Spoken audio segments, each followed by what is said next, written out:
तो नमस्कार दोस्तों, स्वागत है आप सभी का इस चैनल पे। दोस्तों ये वीडियो सभी पेंशन भोगियों के लिए बहुत ही इम्पॉर्टेंट होने वाली है। जी हाँ दोस्तों, चाहे वो केंद्रीय पेंशन भोगी हों या फिर डिफेंस के हों या फिर राज्य के पेंशन भोगी हों, सभी के लिए ये वीडियो काफ़ी इम्पॉर्टेंट होने वाला है। जी हाँ दोस्तों, आपको बता दूँ कि आप अपनी अगले महीने से आपकी नई पेंशन क्या होने वाली है, नई पेंशन स्लिप आपकी कितनी बनेगी, आपके पेंशन में कितने रुपए का इंक्रीज देखने को मिलने वाला है।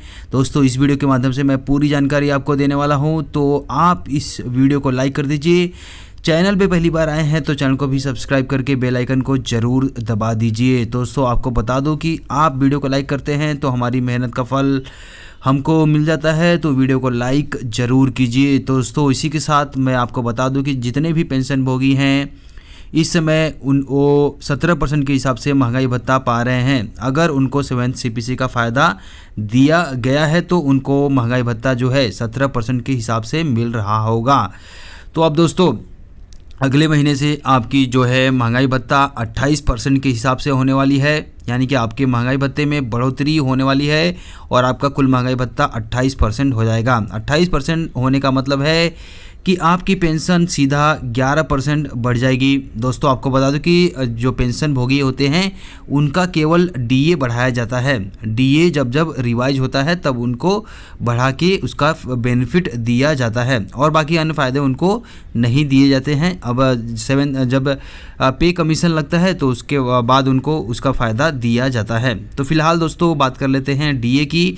तो DA सभी पेंशन भोगी 17% के हिसाब से पाते हैं और 28% के हिसाब से उनका जो अगले महीने से पेंशन का जो है मिलने लगेगा, तो ऐसे में 28% के हिसाब से उनको भुगतान करके दिया जाएगा। तो इसके हिसाब से उनकी नई पेंशन क्या बनने वाली है, उनकी पेंशन में कितने रुपए की इंक्रीज देखने को मिलने वाली है और उनकी पेंशन में कितना बढ़ोतरी होकर उनके खाते में कितना पैसा आने वाला है, तो इस वीडियो के माध्यम से मैं दोस्तों आपको पूरी जानकारी प्रोवाइड करूँगा। तो दोस्तों जैसे कि आप अपनी स्क्रीन पे देख सकते हैं कि यहाँ पे बेसिक पेंशन आपका दिया गया है। DA 17% के हिसाब से जो इस समय आप पा रहे हैं तो वो दिया गया है। DA 28% के हिसाब से जब हो जाएगा तब कितना मिलेगा वो यहाँ पे दिया गया है। और यहाँ पे आप देख सकते हैं कि डिफरेंस दिया गया है, कितने रुपए की बढ़ोतरी आपको देखने को मिल रही है।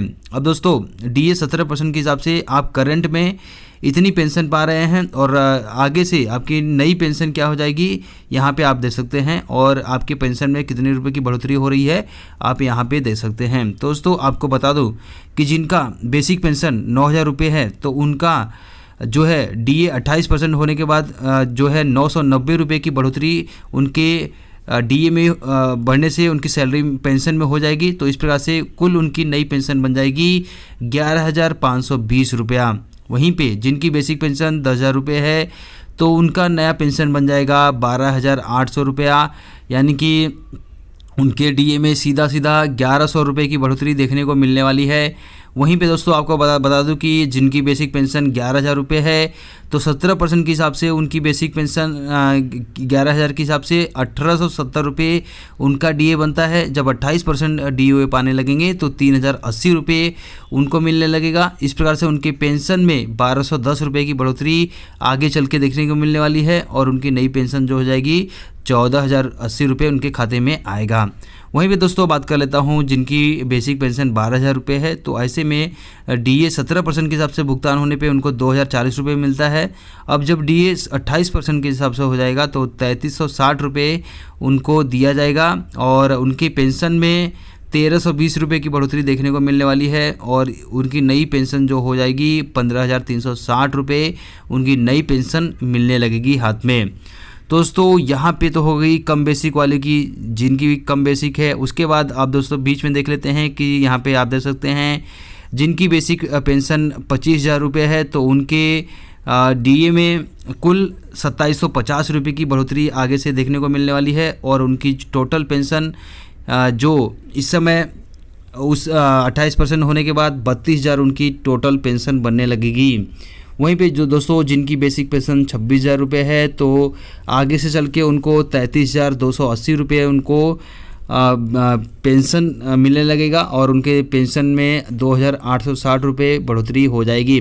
वहीं पे दोस्तों 27,000 जिनकी बेसिक पेंशन है तो उनकी पेंशन में 3,000 की बढ़ोतरी देखने को आगे से मिल रही है और उनकी नई पेंशन हो जा रही है 34,560 रुपये। वहीं पे दोस्तों बात कर लेते हैं 28,000 वाले बेसिक पेंशन वाले की। तो यहाँ पे आप देख सकते हैं उनकी 28,000 जिनकी बेसिक पेंशन है तो उनके पेंशन में लगभग 3,100 रुपये की बढ़ोतरी देखने को मिल रही है और आगे से चल के उनकी टोटल पेंशन 35,840 रुपये बन जाएगी।